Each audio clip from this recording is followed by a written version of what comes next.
Here everyone, I'm presenting my presentation about the image of a teacher, about the advocacy and activism.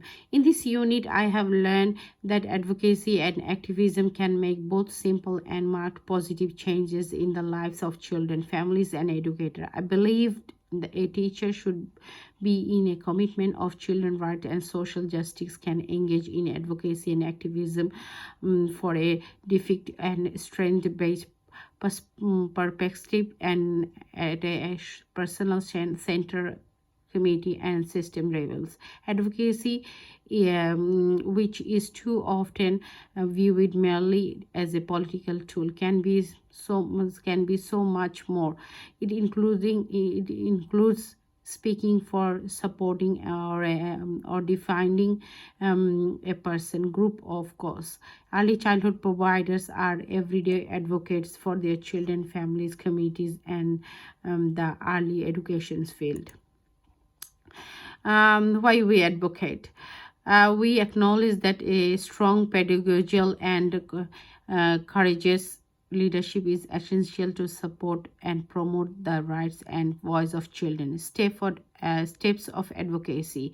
I believe that there are many ways we to advocate the children, families, and communities. Create a goal to advocate. I have to find the way how to encourage them. Effective communication with the children and family with excellent speaking English. Appropriate planning.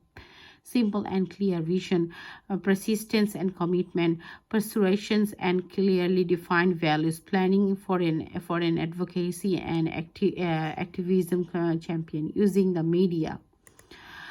Part of advocacy and activism for quality early care and education, we can focus on creating awareness, building support, working for change, developing professionalism, promoting child and family issues, and informing public policy. When I am in the role in advocating and activism, it is essential that I have a clear message to share.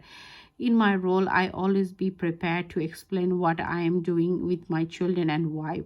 Part of my role, I will contact with community organization and find out what issue I have. This is common.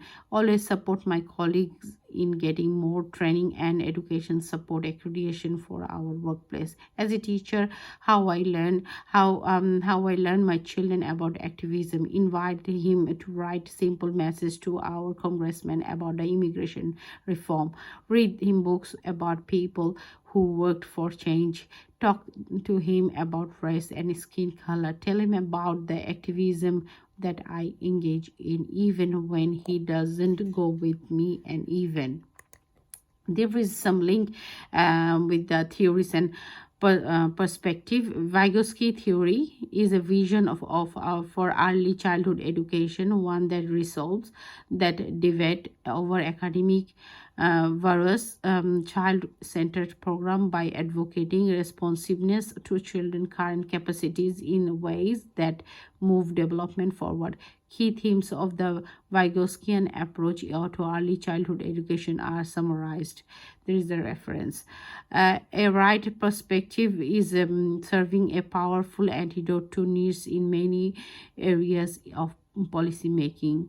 Children's rights break through the way personalities protectionist constructions that emphasize children as powerless dependents, separated off from the adult society and effectively excluded from participation in shaping in their own destiny. This is especially true in a respect of rights that empower children to participate in the process of defining their needs, treatment, and destiny. Overall, I can say through this unit, I have learned about advocacy and activism are often knowledge but critical components of the international leader practice. Advocates seek change in existing frames of reference, while activists work STEAM for critiquing in a political in practice and policy. Thank you for listening.